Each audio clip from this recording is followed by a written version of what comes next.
I wouldn't be the success I am if it wasn't for America. When I was a little girl, my mother used to go to work and I used to turn on the TV, and there was lots of American TV shows like Charlie's Angels, The A-Team, Rocky. Okay.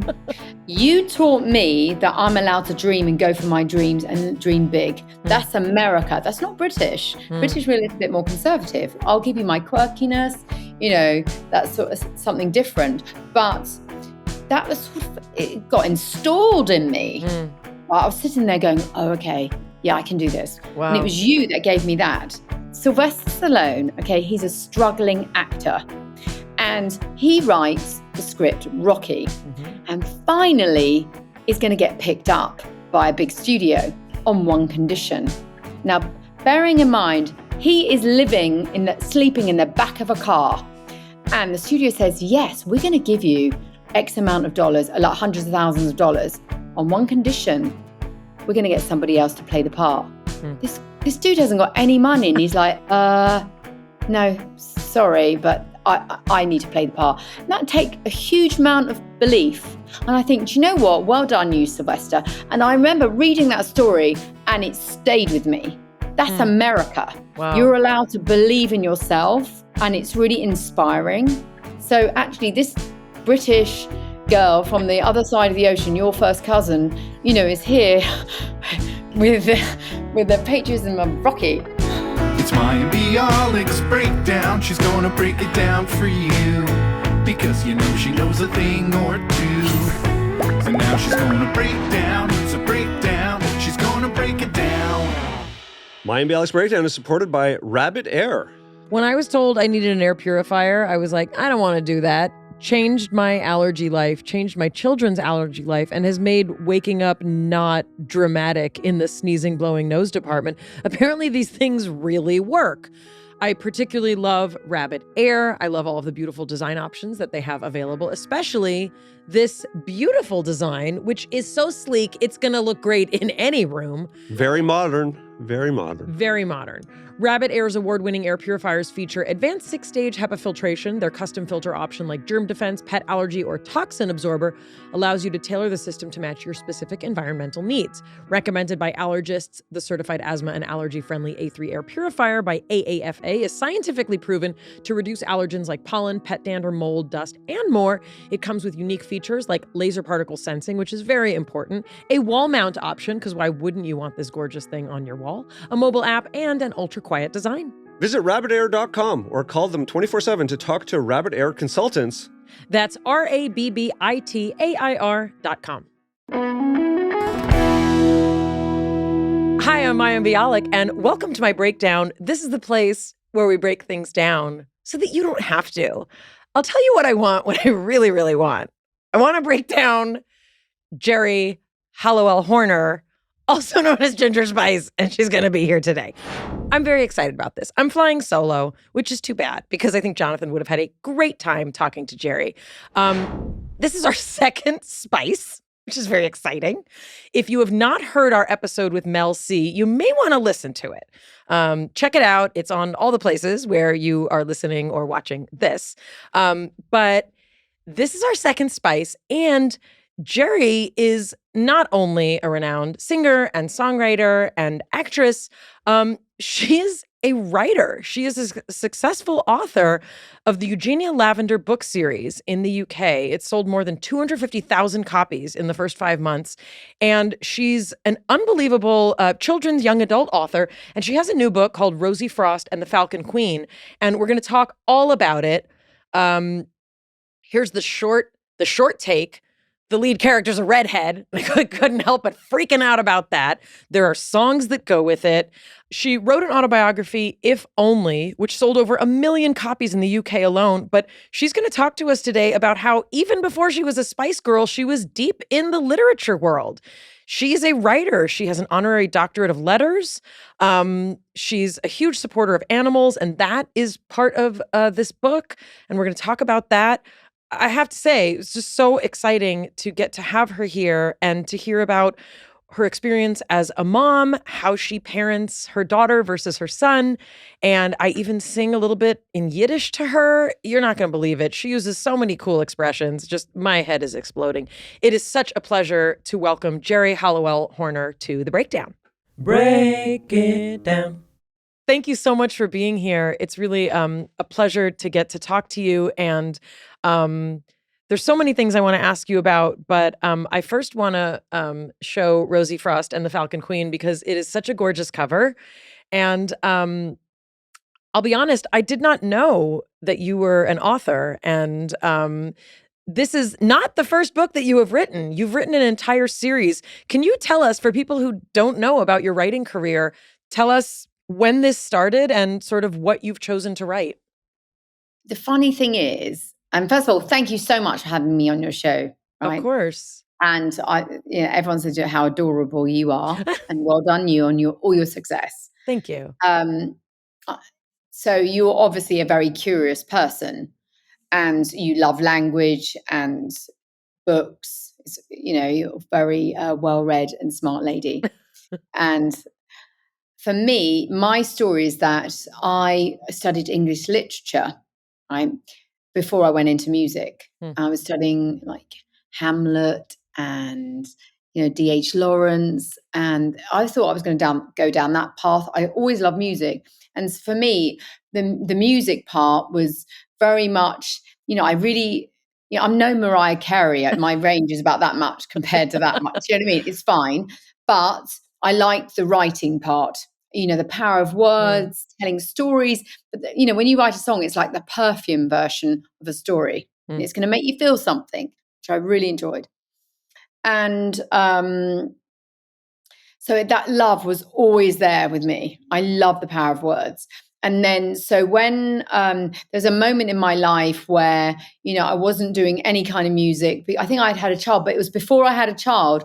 I always think about, what needs to be said. And I felt like there was a kind of a gap in the market of a real someone that you could relate to for a much younger audience. So I created a character, Eugenia Lavender, a series of books.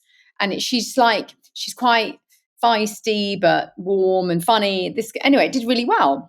And then I thought to myself, and then time goes on. And I thought I'd really like to create a character that was older and that would speak to everyone, and I feel like the world needs a new hero, a different kind of hero that's vulnerable. That's a real superpower, is vulnerability. And that's a modern kind of hero. And I thought, maybe should I just age the one I've done up or something, and then I went to see, it was Harry Potter's agent at the time. And I said, what do you think I should do? And he went, start again. I was like, oh, okay. Which I did. And so I always do character first.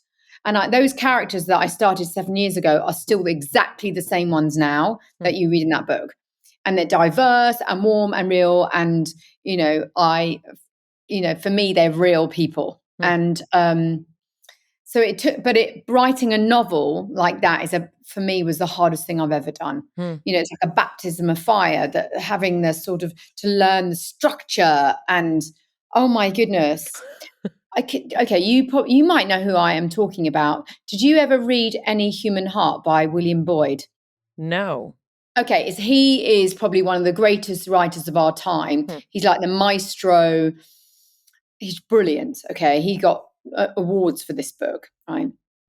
And I met him a few years back, and I said, and I thought, I was at Buckingham. This sounds name droppy, but I was at Buckingham Palace, right, for this, because I promote literacy, right? Okay, and I was feeling a bit shy. I felt like, oh God, I don't know anyone. There was this man standing there, this older fella, and he said to me, I said, are you writing? He said, yeah, and I said, what publishing house? And he said, Penguin. And I was like, oh my God, that's amazing. And I said, would you mind reading my draft of my book, right?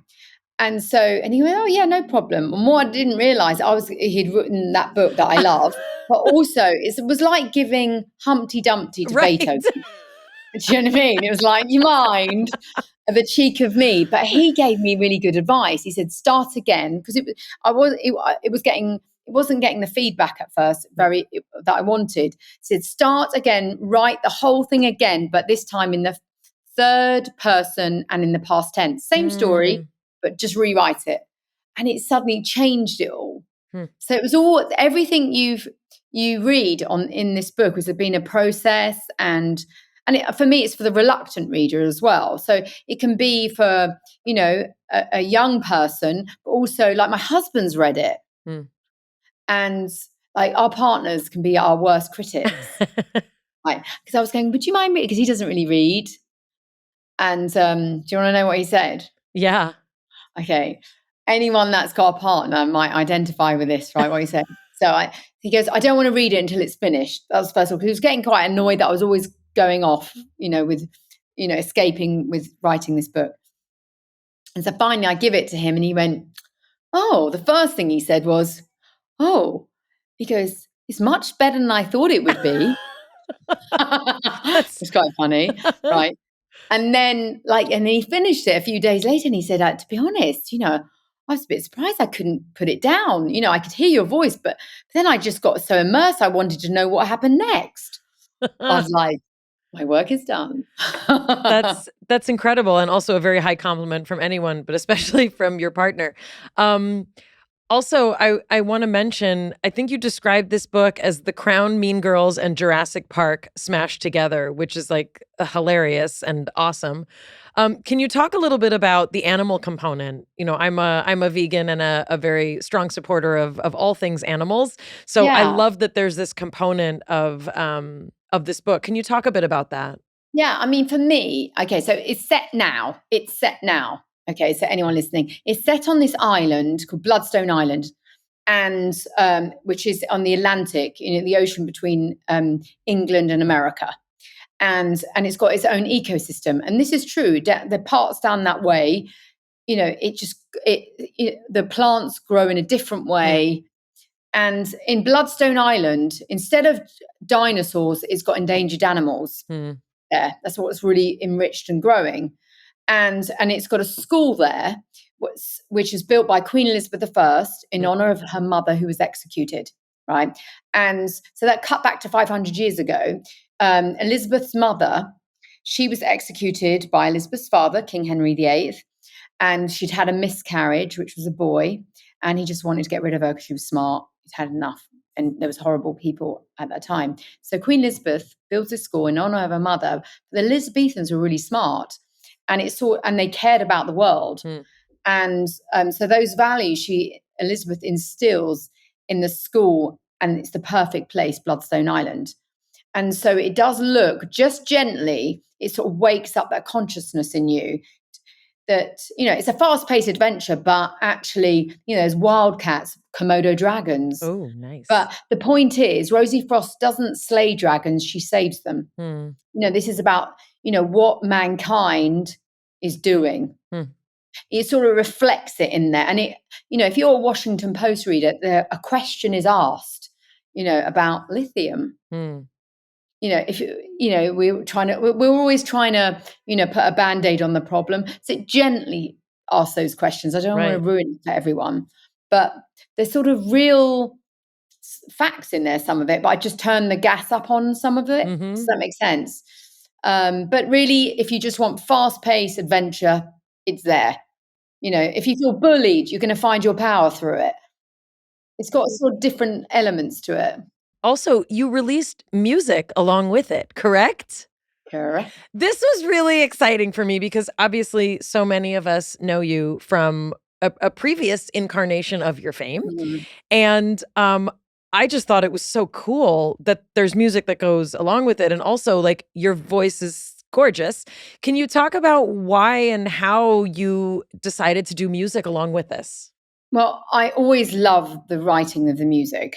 For me, it's such a personal thing, and I never stop writing, even if I'm not out there publicly singing. And I thought, actually, I got the idea. I heard it on a children's book, a really young children's book, and it was some sort of nursery rhyme at the back of the book. And I thought, that's interesting. why can't you do that for like everyone? Put a song that's for everyone on the back of a book.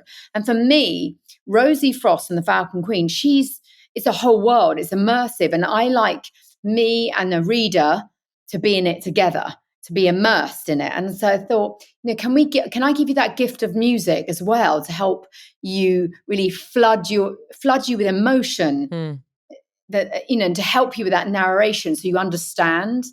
And the two songs, you say, they're very diverse. Yeah. One's got rap in there. Yeah. The other one's like an emotional, it's the grown-up song. It's the reflective, right.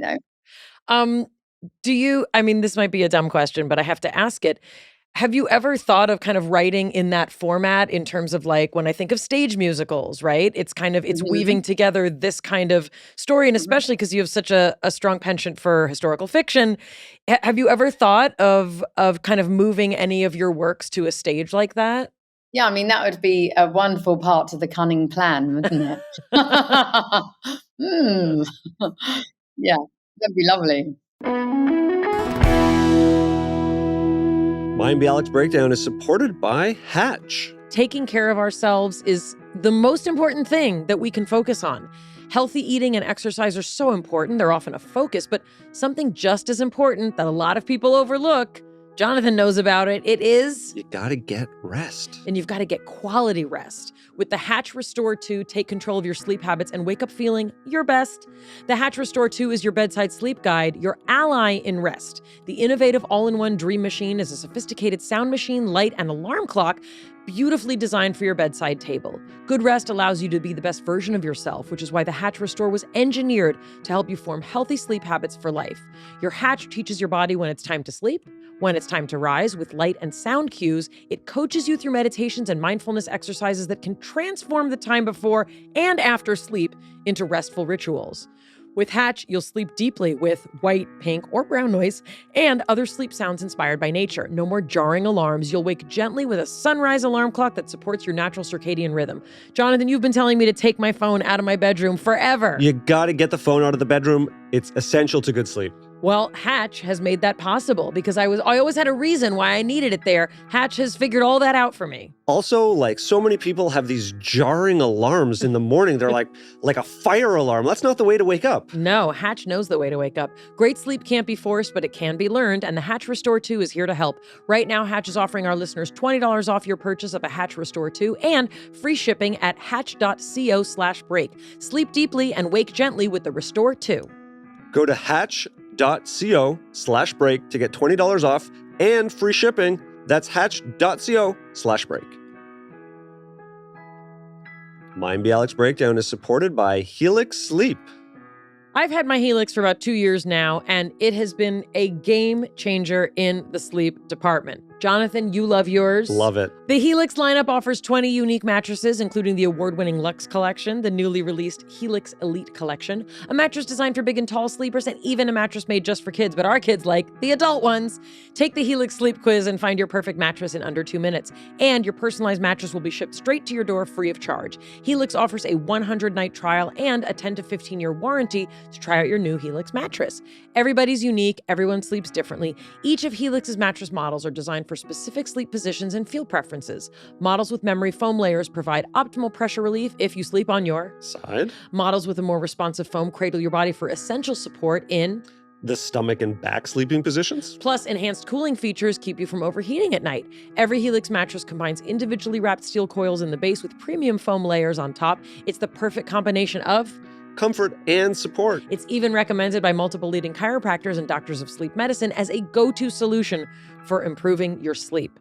I was matched with the Midnight mattress because I like something firm and I mostly sleep on my side. Jonathan's more of a twilight person. These mattresses, though, are a huge upgrade from what we had been sleeping on for the rest of our lives before that. Helix is offering 20% off all mattress orders and 2 free pillows for our listeners. Go to helixsleep.com/breakdown. This is their best offer yet, and it won't last long with Helix. Better sleep starts now. Can I ask about what's sort of your habits as a writer? Do you write alone in a room? Do you go away? Do you write for long blocks of time? Do you write here and there? I mean, you also have kids.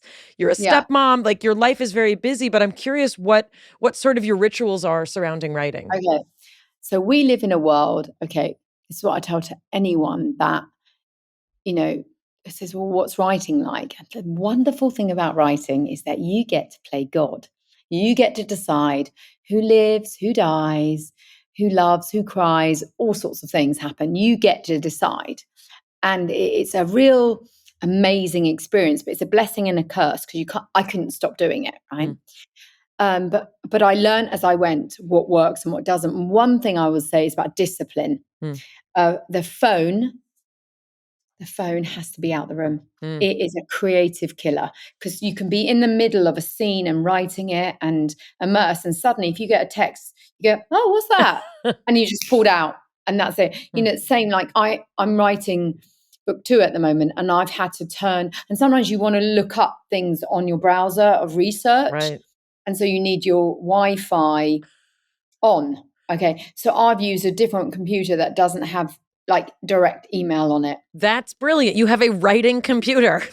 Yeah. Now it's just Rosie too is her own computer. Because otherwise, my other computer is just about, connecting, blah, blah, because it's so distracting otherwise. That's one thing I would say. And it was Dawn French who told me to do that.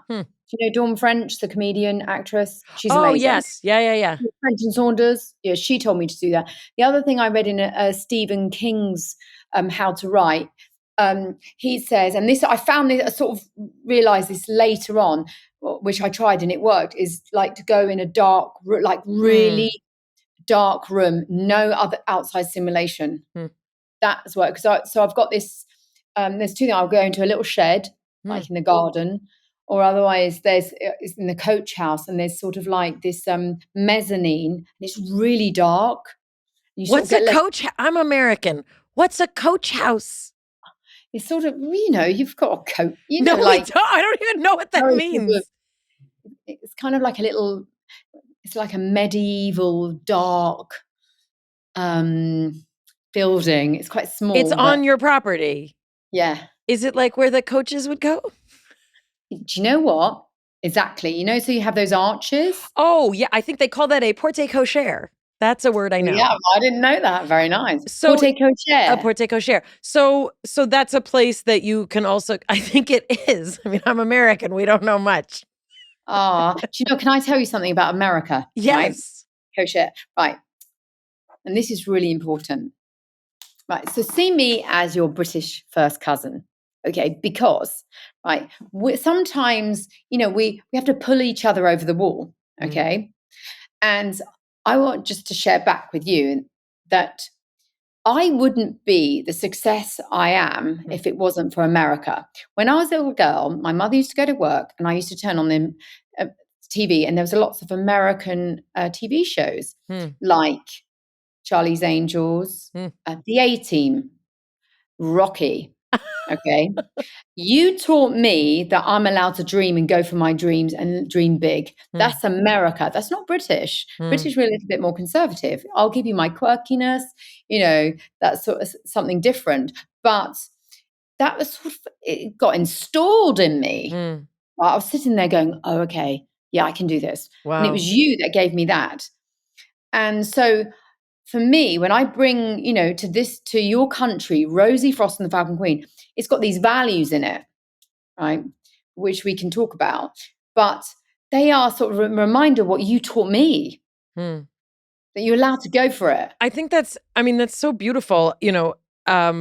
My grandparents were immigrants to America, so I have a very where? From Eastern Europe, from nice. Poland and Ukraine and the Czech-Hungary border. So I was raised with this very fantastic vision of America because it literally, it was like, give us your downtrodden, your poor, your exiled. So I think it's so interesting to hear you talk about that, especially because you hold such a special place in American culture because of, the role that you played in the invasion, the second British invasion, which was your life as a Spice Girl. Like it was I such a. think it's a language. I believe we're speaking a language. Mm, Like it's optimistic. mm, It's so optimistic. It's a huge heartbeat. It's mm, patriotic. mm, That's America. It really is. You taught me that. right. All I'm saying is reflecting back to you what so therefore it was like almost saying a language you already just needed some words for. It was yours. It's really interesting. I mean, I hadn't thought of it like that. We had Mel C on and had a really interesting time getting to know her and kind of about her journey. I'm curious, I'm so fascinated by, all of your stories in terms of like you answered an advert, like come be part of something. And at that time you were studying, like you were in an academic space. What was appealing to you at that time in your life about that kind of adventure? Well, I always liked music. And I thought, do you know what really appealed to me, actually? Because I like the company of women. Mm, I thought, and I sort of met the other girls, and I thought, oh, this is really nice. mm, I was actually enjoying. My father had just died, mm, right, and I really wanted to create that feeling of like we're all in this together. mm. So I call it sort of like death energy. That's sort of like, and I was very, very conscious of like, come on, let's do something with our lives. Hmm. I was very awakened to that fact. And so, and actually in Rosie Frost, she lightly touches on grief, just very, very gently, Hmm. which I think is, if you want it, it's there. If you don't, it's not. Mm-hmm. And the same with, so how do you navigate yourself in this life when, you might not have a parent there? I've always done that through music or books or movies. Mm-hmm. And Rosie Frost, she gets given these 4 rules. Hmm. So it's the same 4 rules that Anne Boleyn gave to her daughter, Hmm. right? When she's just about to be executed, she gives this book with 4 rules in it. And Queen Elizabeth, as little girl, 3, grows up to be the greatest monarch of her time. Hmm. Then 500 years later, the ghost of Anne Boleyn gives a rule book to Rosie Frost. Got it. And she navigates her way through like being bullied. She enters the Falcon Queen Games, it's a bit like Squid Game. And she's like, how the hell am I going to get through this? How does she needs to save the island from, all the animals are in danger. So she's thinking, how can I do this? And there's 4 rules in there that I think could help any one of us. Hmm. Do you want to know what they are? Yeah, go ahead. You probably live by them anyway, but they're Falcon Queen rules. And in this school, they have a Falcon Queen gallery. So it's got, women like, okay, so you've got obviously Queen Elizabeth I. It celebrates Falcon Queens. There's another gallery for Falcon Kings, but this one's Falcon Queens, right? So you've got Queen Elizabeth I. You have got Charlotte Bronte. Mm-hmm. You've got Amelia Earhart. Mm-hmm. You have Frida Kahlo. Oh. All these amazing women. But there's 4 rules that they live by. Okay. And the first one is have courage. Okay. Take us the chance you fear the most. Right. Second one is united we stand, divided we fall. I need you, you need me. Number 3 is never give up. Be the light, serve your kingdom, you'll win your fight. It's like be of service. Let me be useful and you become bulletproof. No one can stop you. If I'm serving something else, I'd rather myself. It's for the greater good. That's it. And then the 4th one, which I really like, and I think you will too, is to thine own self be true. If you liketh not these rules, make up your own. And it's saying, and that's Shakespeare. So Shakespeare went to Heatherbridge School on Bloodstone Island. And it's saying, like, so he borrowed those rules. You're living by those rules. You're like, do you know what? I want to do this and I'm going to be me. Is there something special about the fact that it's from a female perspective? I think that's important. I mean, but actually, having said that, there are characters in there that I think they're modern boys. If you can see it, you can be it. There's some of the characters. Charlie, he's strong, but he cries. Like, so the boys cry and the girls save the boys. Rosie Frost doesn't slay dragons; she saves them. it's her perspective, and she's vulnerable. She's like, oh my God, and she's not perfect. She's angry, she's struggling. And I think, and we can sort of process our own stuff through a character. Regardless, she's a girl, but beyond that, I think, you can sort of process things through her. I can't help but think back to your mentioning Rocky. And I think you've spoken about, some of the values, not just of the story of Rocky, but the Sylvester Stallone story that no one. Yes. Right. Can you talk about that a little bit? Okay. So you know what I'm talking about. For those listening at home. Okay. So Sylvester Stallone, okay, he's a struggling actor. And he writes the script Rocky, and finally is going to get picked up by a big studio on one condition. Now, bearing in mind, he is sleeping in the back of a car, and the studio says, yes, we're going to give you X amount of dollars, like hundreds of thousands of dollars, on one condition. We're going to get somebody else to play the part. This dude hasn't got any money, and he's like, no, sorry, but I need to play the part. And that take a huge amount of belief. And I think, do you know what? Well done, you, Sylvester. And I remember reading that story, and it stayed with me. That's America. Wow. You're allowed to believe in yourself, and it's really inspiring. So actually, this British girl from the other side of the ocean, your first cousin, is here with the patriotism of Rocky.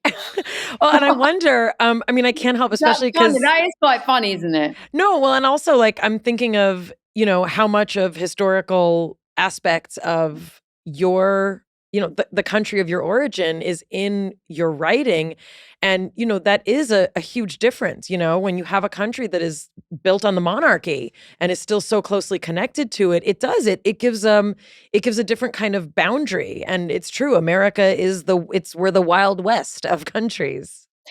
Do you know what, though? I've come to the conclusion we're more alike than different. We're like our outsides, do you know what I mean? Culture is like flavors of ice cream, do you know what I mean? But fundamentally, we're all pretty much, and this is a generalization, fundamentally, we're pretty much the same. We're all scared sometimes. We all make mistakes. Can we give each other a little bit of grace? We all need each other. But you sound a lot better than I do. That really. Just everything you say. It sounds so lovely. Does it? That's I'll take it. Thank you very much. I have a question. First of all, this cover is really beautiful. She's a redhead. And I wonder about your particular fondness for redheads. You are obviously a redhead, and you were known for being a redhead. Do you like redheaded characters? Is this something you like to sort of weave in? And I've tried different hair colors, okay? When you're a redhead, you're in your own lane, okay? And trust me, I've been blonde, and you get that sort of different kind of attention, dark, we can't help judging books by their cover. That's the truth, right? Although we strive not to. But when you've read, you think about all the redheads in history. Okay, so we know Queen Elizabeth I, Brave, Annie, Ariel. I mean, that's to name a few. But the reds, they're sort of, you can't pin them down. So I quite sort of admire that. So they're, they are what they are. They're in their own lane. I mean, I think of Woody Allen, Carrot Top, and my Uncle David. That's who I think of when I think of redheads. But I do want to ask something. When we had Mel C on, so we were talking about just sort of like the personas of the Spice Girls. And I had my mind blown wide open because I was saying to her, like, each of the Spice Girls has like a characteristic or a thing about them. And then we got to you, and she was like, oh, well, she was just ginger. I'm like, what do you mean? She's like, oh, that's like in the UK, that's like a thing. Like, you're the ginger one. And I was like, how is that an identifying feature? But it was. That was what Ginger Spice was. Ginger Spice. It was just you were the redhead. Yeah, because back in the day, 20 years ago, they took the mick out of you if you were ginger. Why? What is happening? Tell me about this. I don't know about this. It's quite a negative thing. You wouldn't get away with it now. It's like a minority. 20 years ago, it was quite like. But that's crazy. There's a lot of redheads in the United Kingdom. I know. So it was one of those things people used to say, oh, ginge. It was quite derogatory. This blows my mind. Blows my mind. Therefore, I sort of learned to just, I thought, you know what, I'll take the, like, okay, we all can get marginalized for different reasons. And I just thought, you know what, then even more, I'll own it. It's fascinating to me. Also, your mother was Spanish, correct? Yes, that's right. So I had a very British father, right. Spanish. And was your mom fair, or is your? Well, she's got like a brown auburnness to her. Huh. So there's little pictures of me. I've got that sort of red. No matter what, I always end up not screaming red, but just it's in there. And did you, as a kid, were you gingy? Like, were you a redhead? Yeah, there's always not screaming, but just there's a little picture of me where it's just I've always got. As soon as the sun hits my hair, it goes. Okay, well, like I said, this is still blowing my mind because I mean, in Israel, we call people gingies. Like if they're redheads, like, oh, a gingy, but there's not that persona attached to it that you could build an entire character around it. It's fascinating to me. Mayim Bialik's Breakdown is supported by BetterHelp. Jonathan, when you feel like deep down you know what you should do, you know what's right, you know what's good for you. But there's all those confusing thoughts that are like, well, maybe I shouldn't do that. And what if I do this and it's going to go wrong? Well, therapy is one of the things that you and I have talked about, helps those thoughts find their place. Helps me know which thoughts to listen to and which thoughts maybe not so helpful. If you're thinking of starting therapy, give BetterHelp a try. It's entirely online and designed to be convenient, flexible, and suited to your schedule. You fill out a brief questionnaire and they will match you with a licensed therapist. Plus, you can switch therapists at any time for no additional charge. Make your brain your friend with BetterHelp. Visit betterhelp.com/breakdown today to get 10% off your first month. That's BetterHelp. HELP.com/breakdown. Will you talk a little bit about being a mom and how that sort of changed your personhood? Definitely. I think, being a mother is such a gift. It's definitely difficult in certain respects, but it has such huge blessings, to feel that love to your child. You're a mother. Yeah, I have a 15 and 18-year-old. I don't know about you, but when I became a mother, I suddenly, first of all, stopped thinking about myself. I think I became less selfish. We can still all be selfish at different times, but I'm definitely less selfish. I love someone or someone more than myself. And then sort of watching a child grow up felt such a blessing. Like I'm a creative person, so sort of like watching them grow and flourish, I found it it's a wonderful thing. I mean, it's like, this isn't like a Disney version of what it is, but there's definitely these moments, when she opened her exam results, I was like, when I watched her face glow in delight, I felt more happy for her than my own self, my own ambitions. When I watched her, I'm just like, so it's a beautiful thing. And I have a son as well. And you have two sons. I have one. And I suddenly realized, okay, is it, I'm wondering, is it maybe, as a mother of a son, it's suddenly like the Lion King and I'm not raising him like, oh, look at him. And I was saying, no wonder. I'm questioning, no wonder men are the way they are. I'm mothering like this son, like he's the son, amazing. I can't help it. Thinking, oh, maybe I've got something to do with it. I can't help it. Well, I'm kind of curious. I mean, one of the challenges for me, and I think it's true whether you have children of the same sex or gender as you, I have dreams for them, and then they also get to have their own dreams. Yeah. And I wonder, especially, you're an accomplished author, you're an accomplished musician. Are your kids creative? Do they have their own kind of thing? Do you find it kind So of interesting. yeah, tell me. So my son, he's 6 and he's obsessed with Lego, right? But he does the kind of Lego that where he likes to follow his instructions. So he's done the Titanics for an 18-year-old, right? And all I am is his little Lego assistant. I'm color coding, right? Like he's following instructions, and I'm like, oh my God, that's interesting. He's like, his brain is like very engineering, mathematical, and yeah, it's he's developing, and he's going to be what he's going to be. But it's really interesting watching him, and also the books that I read to him.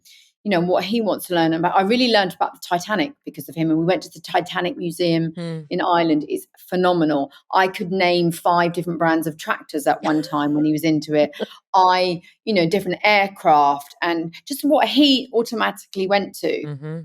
That's his, and the same with, my daughter, so maybe it's more archetype of what, she was much more very creative, and now she's into English very much so, which is lovely. And she writes beautifully. So, oh, that's really neat. Yeah, that's really nice. Can I ask how you chose her name? Do you know what? It's really interesting. I think when you name a child, I wanted to be like interesting without being silly. Do you know what I mean? You want to think that's sort of the story of my whole life, my friend. Yeah, exactly. So, and there's a fine line, isn't it? So Bluebell, I'll tell you where I got it. I love the movie Gone with the Wind. Okay, so you have Scarlet. Okay, and that was a very popular name at that time. And I thought, okay, maybe is there anything else, around that genre? And then Scarlet had a daughter called Blue. That's right. So I went, oh, okay. And then my father, his mother, she lived in France. She had a bit of French descendant in her. And I think she was a bluebell dancing, and there was a bluebell dancer, and there was also bluebells at the time that she was born. So I thought, oh, that feels right. That's really lovely. She gets called Blue a lot, though. I would imagine. Yeah. So I think we have to sort of, whatever you name a child, they always shorten it, don't they? Well, my older son Miles has cajoled me that there is no shortening of Miles. Miles Davis? Well, he was named partly for Miles Davis, but he just said that there's nothing you can shorten it to. Right. No, that's like weird. Why? His middle name is Roosevelt. So sometimes we'll say yes. So sometimes we'll say Miles Rose. Yeah, and when I really mean business, I shout Miles Roosevelt. He knows I mean business. Okay, and the other one? Well, Frederick Heschel, and he got every nickname in the book. He's Fred, he's Freddie, he's Fritz, he's Fritz Kafitzer. What's he like? I don't know. Well, let's see. Freddie, is he the cheeky one? No, he's not cheeky. Is he not? I'm thinking Freddie is a very cheeky name. No, it's funny. He was named for my grandfather, who wouldn't stop talking all the time and was constantly talking, like to the point that everyone would ask him to stop.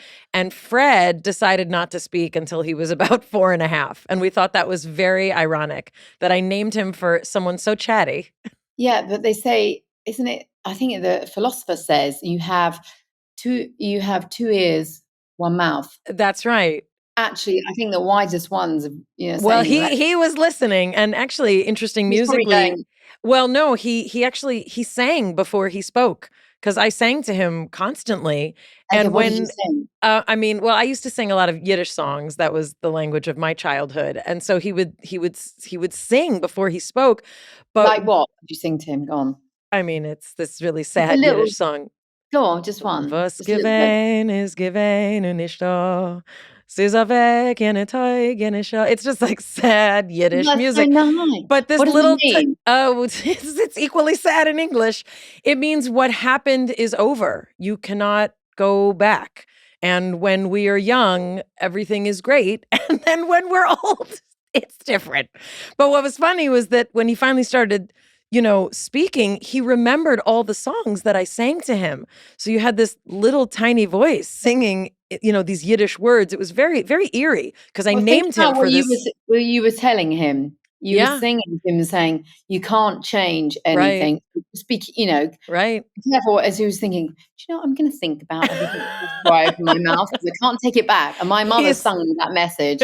he's very, very thoughtful.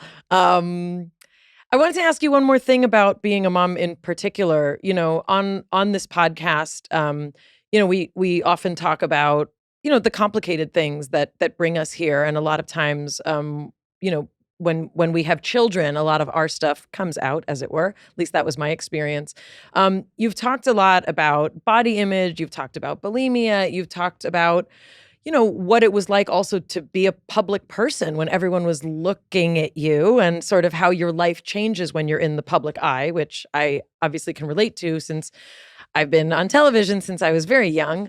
I wonder, as you raise a daughter, do you see differences kind of in culture now versus when you were 17? Do you think about that, or do you just sort of like go for it and hope that she's learning, as best as she can from the example that you set? The greatest. Okay. What do you mind me asking what your grandmother's name was? Sure. I mean, I had two. Okay. One, her English name was Sadie, but her Hebrew name was Sadie. Surah. And Yeah, what but she went age? by Sadie. At what age is she's not around anymore? No. How old was she when she died? I believe she was 84. Okay, 84. Can you imagine what life looked like for Sadie, 84 84 years ago when let's say I went 70 years ago. It was very different. Yeah. So I think about, life keeps moving, culture keeps moving, think about the technology, it just keeps, even for your granny Sadie, things moved. And then for the next generation, it moves again. I think that's part of life. The only constant thing is change, isn't it? It's moving and it's changing. And I can't control that. None of us can. And so I think, and there are a new set of challenges, but actually it depends. So we can look at, for example, let's say for technology, social media, blah, blah, blah. It is a blessing and a curse, right? So what can be our only defense on with that? I think whatever happens, whether it's through social media or whether it's somebody, when you're in your work environment with school, I think if I can install self-confidence, self-worth in our children and in myself, even try example, not perfectly, that is probably the best defense protection I can give anyone that I love. Does that make sense? Yeah. Because we can't control the weather. We can't control what that person's going to say to us, what they think of us. But if I've got a little bit of self-worth, I'm like, okay, I'm all right. Just about. We're human, and we're not robots. Does that make sense? Just think about Granny Sadie. She had to go through it, and the next generation will go through it. And so that's just life. Would you be up for a very quick rapid fire? Sure. What was your mother right about? Probably like French bread is really good. Like crusty bread. Yes. Bread. What was your father right about? My father, he was he loved books and writing. And he wrote me a note once. And he died when I was young, but on it, it was a little bit of wisdom. And he said, the path of true love never did run straight. Whoa. Ooh, just got chills. That's beautiful. Yeah. And I thought, that's true. Yeah. Location that promotes your best mental health. I love being by the ocean, on the sand, not in it, on it. Like in England, where it's cold? Yeah. Or any ocean? Yeah. Well, I do like just looking out at the ocean. It kind of puts it in perspective. If you think there's something greater than yourself and you're questioning what that is, look at the ocean. Love that. Do you have a mantra or any saying that keeps you going? Well, I use the Falcon Queen rules. They really help me. So have courage, united we stand, never give up, make up your own rules. I love that. Who's been your best spiritual teacher? Just life. When I make mistakes. Moment of best intuition.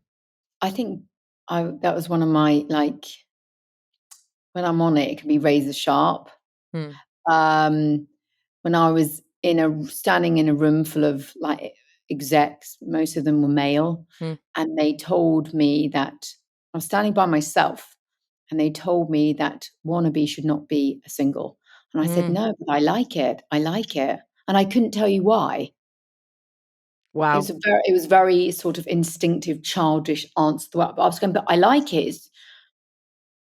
And none of them wanted that record. Wow. I mean, that's unbelievable. I thought you might have said, because you were the first to leave. I thought you were going to be like, when I left, I knew it was the right thing to do, but I won't answer for you. Yes, okay. Who are you most competitive with? Probably myself. There's no point. I think comparison is like just the root of despair and like unhappiness. But I think you just compare yes, you can just try and be your best self. That's it. And last question, what do you know to be true? When you stand in truth, your words have power, 100%. It's really, it's such a pleasure to talk to you. I'd like to, again, remind people the title is Rosie Frost and the Falcon Queen. Can you let people know where they can learn about all of your writing? Where's the best place to find all things you? Okay, so you can either get it from like any local bookstore or Waterstones. You can get it on Amazon. I think that's it. But all of the general bookstores, you can get my latest novel, Rosie Frost. I'm quite proud of it. So, I think it will enrich you, like fortify you. It's like finding a carriage you never knew you had, and transport you at the same time. Well, it's really such a pleasure to speak to you, and just really appreciate your time here. And we recommend that everybody check out all of your writing. Oh, thank you so much. It's been a delight. It's Mayim Bialik's breakdown. She's gonna break it down for you. She's got a neuroscience PhD or two. One fiction, and now she's gonna break